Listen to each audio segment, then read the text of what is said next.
Coming up on Retiring Well with Michael Reese. It is not surprising if you have your money in a variable annuity to be paying about 3% a year or more. How are you supposed to make money when you're paying those kinds of fees? So folks, if you have a variable annuity, pick up the phone, give us a call. The IRS says you can only do one rollover every 12 months. How many transfers can you do every 12 months, does the IRS say? You know what they say? Unlimited. Do 100,000 of them, do a million of them. They don't care. You can do an unlimited number of transfers between institutions with your IRAs. Now, the host of Retiring Well, Michael Reese. Welcome to the show today. We have 30 minutes of action-packed information specifically designed for you. Retiring Well starts right here, right now.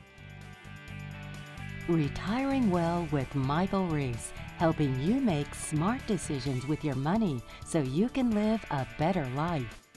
Today is the day you can take back control of your money. Retiring Well with Michael Reese, where we believe your best is yet to come.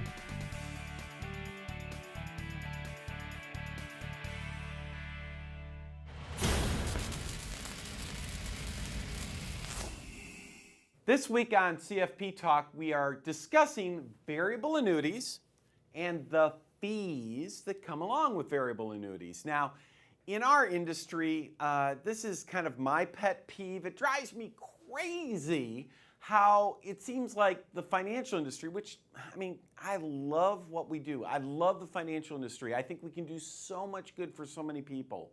Yet it drives me crazy how hard the industry seems to work at hiding what they're charging you.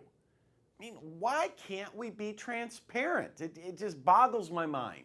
So what I want to do today is talk a little bit about variable annuities and the fees that are embedded in a variable annuity contract that you typically do not see. Now, remember here, I'm talking specifically about variable annuities. Fixed annuities typically do not have anything close to these fees, and oftentimes they have no fees. But variable annuities, on the other hand, do. And if you ever read about how annuities are really expensive, if they, you read or you hear about how, wow, annuities, they just cost so much money. This is what they're talking about, the variable annuity grouping of the annuity universe. So let's dig in and see what's going on here. Whenever you have a variable annuity, in essence, what's going on is you are owning a mutual fund portfolio held at an insurance company. So here you've got this mutual fund, a list of mutual funds that you've put your money into, and it's held at an insurance company. It's called a variable annuity. So let's see what kinds of expenses you should expect to pay. First, we have mutual fund fees. Now, if you've watched a show in the past, you know mutual fund fees could be anywhere from 1% to 3%. But let's do this. Let's give everyone the benefit of the doubt. Let's imagine that the fees are cheaper at these variable annuity companies. So let's give them a 1% fee. That's the lower end of the spectrum. The next thing that happens, though, is the insurance companies say, well, wait a minute, we got to make money here, too. We got to charge you something called mortality and expense. Now, what are they charging you for? One of the benefits with putting your money in a mutual fund portfolio at an insurance company inside this variable annuity framework is, let's say you deposit $100,000 and the markets go down to 80. So you go from 100 down to 80,000 and then you die. Well, your beneficiary receives the 100,000 you put in. Whoever gets your money when you die, they get either the amount you deposited or the current value, whichever is the higher number. So there might be, if markets go down, a little bit of, you could almost call it life insurance in these types of accounts. So insurance companies charge. What do they charge? Typically anywhere from 1.25%. And sometimes it's much as 1.65, 1.75. Again, let's assume the low side. Let's give them the benefit of the doubt. We'll make it 1.25. Then you have riders. In today's world, almost every variable annuity out there that you would put your money into has riders. Now, what are riders? There might be special death benefit riders. Hey, you die, your beneficiaries get even more money. There might be what are called living benefit riders. These are the most popular. What a living benefit rider does is it says it allows you to take a certain amount of income off of your account for as long as you live. But are these insurance companies going to offer this stuff for free? No, they're making money here. And I got to tell you, this is an area where, it's pretty profitable. So typically these riders, they could be anywhere from 0.5% up to 1.5% a year. There's quite a range. So let's do some math. Let's add up all the fees you're paying. And remember, we're trying to, focus on the low side of these fees. Even on the low side, 1.25%, 0.5%. That's 2.75% a year up to 3.75% if my math is correct here. Yeah, and it is. It is not surprising if you have your money in a variable annuity to be paying about 3% a year or more. How are you supposed to make money when you're paying those kinds of fees? So folks, if you have a variable annuity, pick up the phone, give us a call. We'd love to share with you what are the fees that you're actually paying and what kinds of alternatives do you have instead.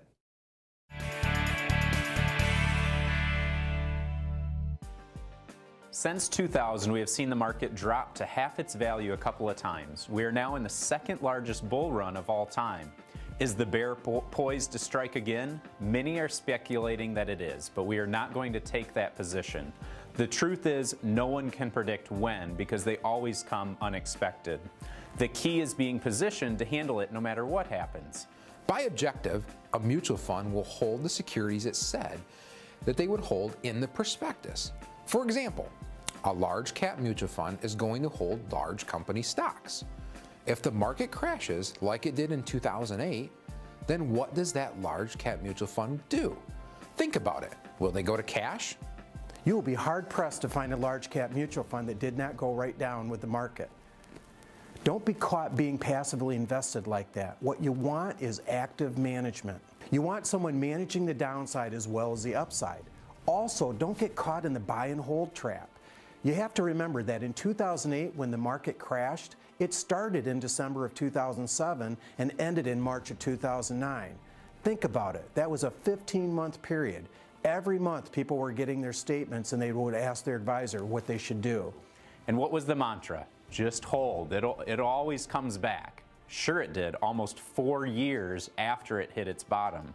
We think that is unacceptable. It is also critical to understand what you are paying in fees. It continues to amaze us how little people understand what they are paying. There are only two ways to grow a portfolio. One is by the interest and dividends being earned by the underlying securities, or what we call yield. And two, by appreciation, the idea that a security will grow in value.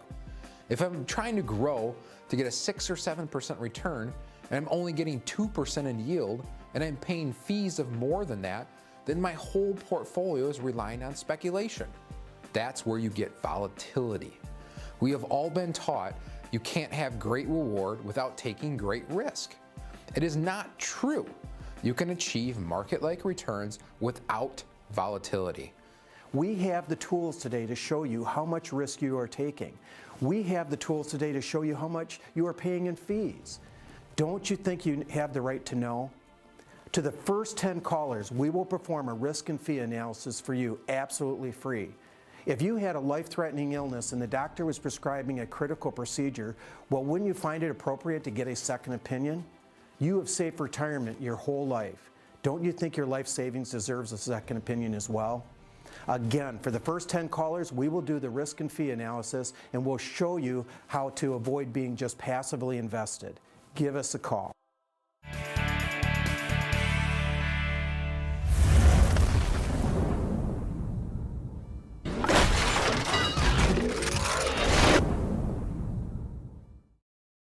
Welcome back to another edition of True or False with Mike. Mike, are you ready for this week's questions? Craig, I am armed and ready. Fire away. You're always ready. Investing before retirement is very similar to investing after retirement. True or false? True or false? Investing after is very similar to investing before? Okay, that one I've got to say is a false, because as you know, when you're investing before retirement, you are adding money to the pot. So it's kind of like you're on a sailboat out on the lake or out on the ocean or somewhere, and you've got the winds behind you. So when you add money to a portfolio, it's like the wind's behind you. Everything's going your way. Even if there are some waves out there or market conditions aren't good, you still have the wind behind you. So adding money, it makes it all easier. Everything is simpler, and all you're trying to do is grow. However, the instant you retire, suddenly the wind changes, right? It's like the wind changed, because now instead of adding money to the portfolio, what are we doing?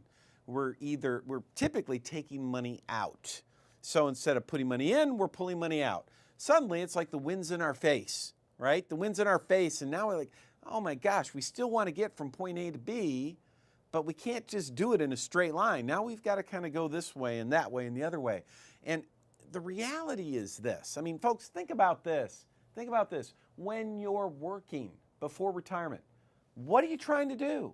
You're just trying to grow the portfolio. You're just trying to make it bigger, right? But what happens when you retire? When you retire, you're going to want to change. Your goals change. It's like my dad. When my dad retired, he came to me. He said, hey, Mike, look, here's my 401k. Here's what I want you to do. Protect my principal. Give me some income. And if you can, grow it a little bit. Well, guess what, folks? If you want to protect your principal, take some income, and maybe even still grow it a little bit, that requires a lot of different strategies. It's not the same thing as just saying, all right, let's add some money to this account and let's try to make it grow. Very different scenarios, very different strategies are required, and very different types of investments are used. Biggest problem people make in retirement, they don't make that shift. Right? They just keep doing what they've been doing. They don't make that shift, and it can get them into trouble. Right, it's a quantum shift. It's a change in life and a change in style. Yeah, it's not the same thing. All right, next, true or false? Your IRA will not likely create a big tax problem for you later on when you retire. Will not likely or will likely? Question is, will not likely. Will not likely. Okay, got to make sure I heard that properly. So if the question was, your IRA will likely cause a problem down the road, then that would be true. But you said not likely was the question. He's trying to trick me up, people. Do you see what's going on here? He's trying to trip me up. If the way it's worded, then that's false. Basically, what we're trying to say here is, or the way the question's worded, very sneaky, Craig. IRAs, it's all money. And by the way, when we talk about IRAs, we're really talking about what? IRAs, 401ks, 403bs, all those qualified retirement plans. It's all a bunch of money and it's never been taxed.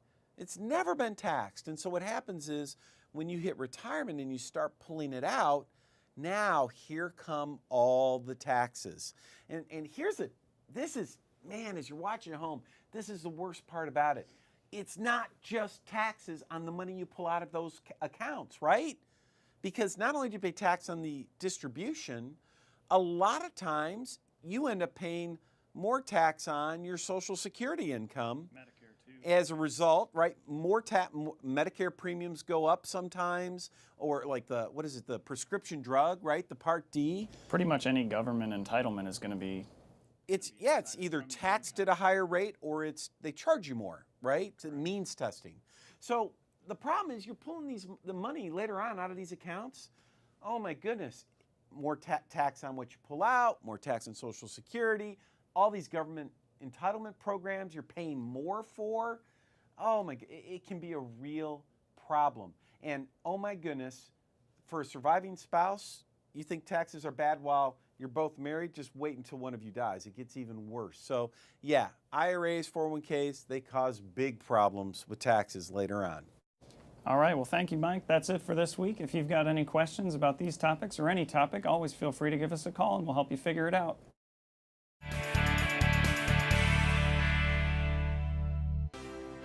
Centennial Wealth Advisory, your independent retirement planning specialists, now in 3 convenient locations in northern Michigan. 818 Red Drive in Traverse City, 3890 Charlevoix Avenue in Petoskey, and 3687 Old 27th South in Gaylord. Contact us at 888-608-5825 or visit send-wealth.com to schedule your no-obligation complete retirement review at any of our northern Michigan locations, Traverse City, Petoskey, or Gaylord. Centennial Wealth Advisory. Your best is yet to come.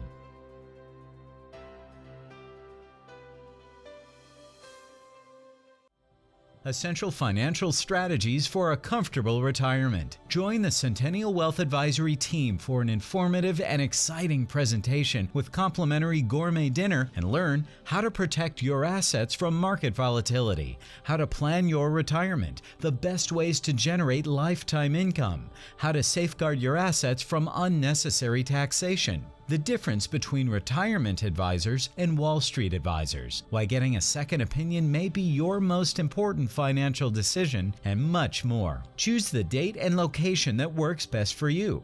Tuesday, December 13th and Thursday, December 15th at Boone's Long Lake Inn in Traverse City. Presentations start at 6 p.m. and are free to attend with a complimentary gourmet dinner to follow. But seating is limited and fills quickly. Call 888-608-5825 or visit send-wealth.com to reserve your seats today. There's no cost and no obligation. Don't miss this important presentation, Essential Financial Strategies for a Comfortable Retirement. Call 888-608-5825 today.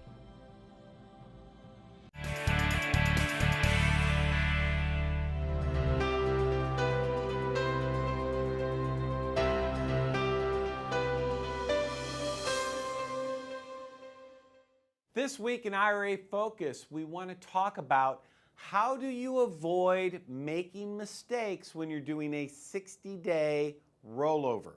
So what in the world am I talking about? You may be sitting there, you may be thinking, 60-day rollover? What the heck is that? Well, a 60-day rollover is simply this. Let's say you have an IRA out there and you want to move that IRA from institution A and move it over here to institution B. You can do it's called a rollover. And the rollover rules are you withdraw the money, you get a check from institution 1, or A, I guess we said, and then you have 60 days to bring it over and deposit it at institution B. That's a 60-day rollover. Now, where do we get in trouble here? Well, obviously, you can get in trouble if you don't get it there within 60 days. And there are all kinds of crazy rules that can happen. I mean, if you don't get it there in 60 days, crazy stuff starts happening, your IRA is cashed in, it's ugly. We see this happen in 2 situations. So number 1, we often see it with 401ks, where you have a 401k, you want to move your 401k to an IRA, so you do a rollover. And you get a check, you've got 60 days to put to the new IRA. What if you're on vacation? What if you get the check and then you go on vacation, you kind of forget about it and the check just sits on your desk for a while? I know it seems strange. It happens. When's the other time we see this problem? The second time is, let's say you have an IRA at a bank, like in a CD, and you're saying, okay, I've got this IRA at Bank A, and you know, the new CD rates are crummy. I want to move over here to Bank B. So you do a 60-day rollover. Bank A gives you a check. Bank B, you know, and you bring it over to Bank B. Now, let me share with you the number 1 big-time problem, what you have to watch out for here, and it's simply this. The IRS has ruled that you can only do one rollover, one of those 60-day rollovers, in any 12-month period. So what if you have 3 different IRAs? What do? You want to roll over all 3 in 1 year? You can't do it. You can't do it. You can only do one. So how do you fix that problem? So, by the way, I want to bring something to your attention. What I have right here, this is a book called Everything You Need to Know About an IRA, Your IRA in 5 Easy Steps. This is a book that we've put together. It is a resource of a number of articles from Ed Slott, one of the country's biggest IRA experts. We've put it together for you. If you happen to call us, you come in and visit with us, we'll give you a copy of this for free. But anyway, they have a section here. One of the chapters right here on page 11 says, avoiding 60-day rollover mistakes. It gives you 5 steps. How do you avoid these things? I'm going to give you one of those steps. Here is the easiest thing in the world to do. Here's what it is. Don't do a rollover. Do a transfer. So what am I talking about? So a rollover means you get the money. You get the money. You go to the bank, you go to your institution, you say, send me the check, I'll take the check. And the check is written in your name. And then you physically bring that check to the next institution. That's a rollover. Well, don't do that. Instead, do a transfer. What is a transfer? You just send a form to institution A. Let's say it's Fidelity. Send a form to Fidelity, say, hey, Fidelity, move my money directly over to, I don't know, Vanguard. I don't want to touch the money. You just go straight from Fidelity, just send the money straight over there to Vanguard. Don't even include me in the mix. Just send it over there. Here's my account number at Vanguard. Send it directly for me. These big institutions do that all the time. They're constantly sending money back and forth. Here's a cool thing. The IRS says you can only do one rollover every 12 months. How many transfers can you do every 12 months, does the IRS say? You know what they say? Unlimited. Do 100,000 of them, do 1 million of them. They don't care. You can do an unlimited number of transfers between institutions with your IRAs. So you want to avoid a 60-day rollover trap? Don't do the rollover, do a transfer instead. Now there are other things that this book will tell you can do, but there you go. That's a simple solution right there. Now remember, if you have any questions about this or anything else we talk about on the show, please feel free, pick up the phone, give us a call. We will help you out.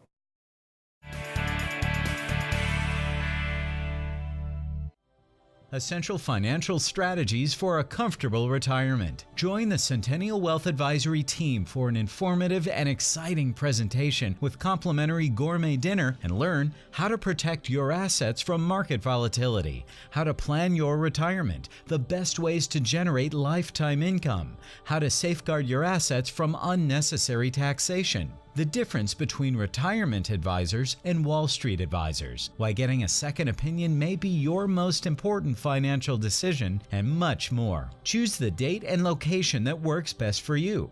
Tuesday, December 13th and Thursday, December 15th at Boone's Long Lake Inn in Traverse City. Presentations start at 6 p.m. and are free to attend with a complimentary gourmet dinner to follow. But seating is limited and fills quickly. Call 888-608-5825 or visit send-wealth.com to reserve your seats today. There's no cost and no obligation. Don't miss this important presentation, Essential Financial Strategies for a Comfortable Retirement. Call 888-608-5825 today.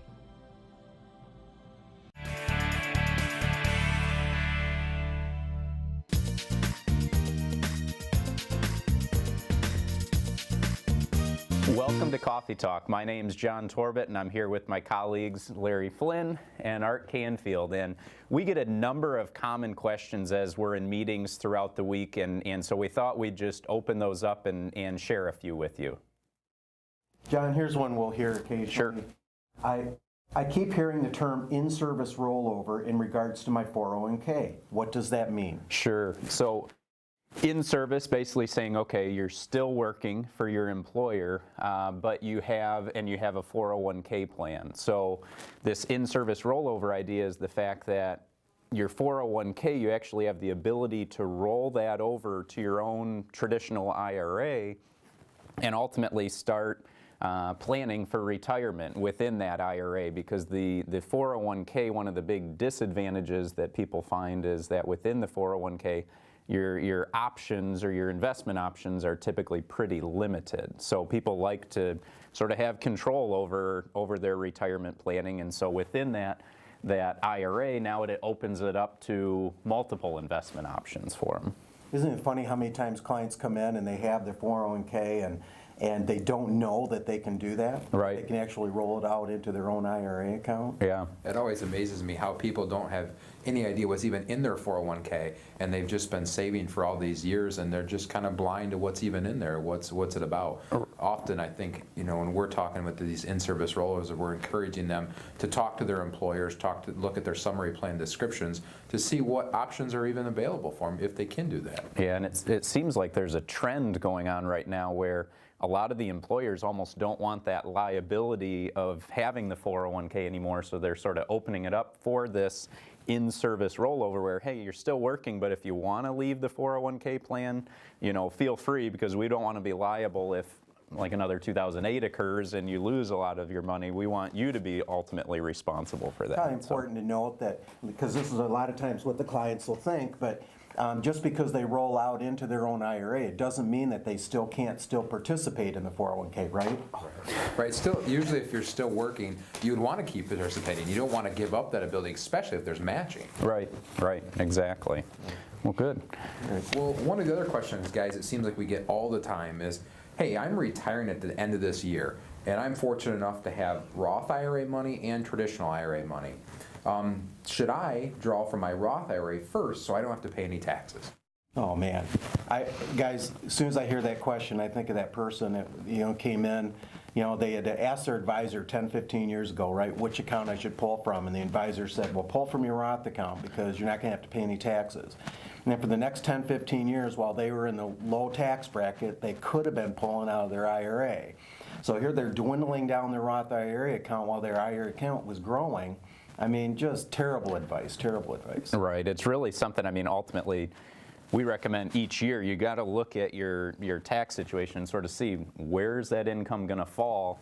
Can you take advantage of the existing tax code to basically either draw from traditional IRA, or if maybe you need to draw a little bit from the Roth IRA, but it doesn't seem to make sense to pull it all and pay no taxes when you could have pulled potentially from a taxable IRA and paid little to no taxes. Yeah, that's so right. It just seems from like a mindset perspective, people are so excited they've been paying taxes all these years, and they get into retirement and they see this tax-free account. Hey, I don't want to pay taxes anymore. Right. But they have to, like you said, John, they got to look at this every year because it may or may not make sense. Right.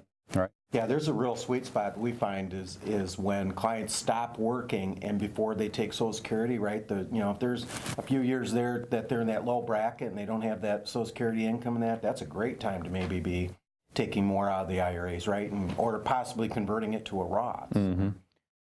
Well, good. Well, we appreciate you tuning in, and thanks for joining us for Coffee Talk. We look forward to talking with you a little bit more on the next episode. Thanks everyone for watching the show today. Now, if you have any questions, feel free to call our office or visit our website. And remember, you only retire once, so let's get it right the first time. We'll see you next week.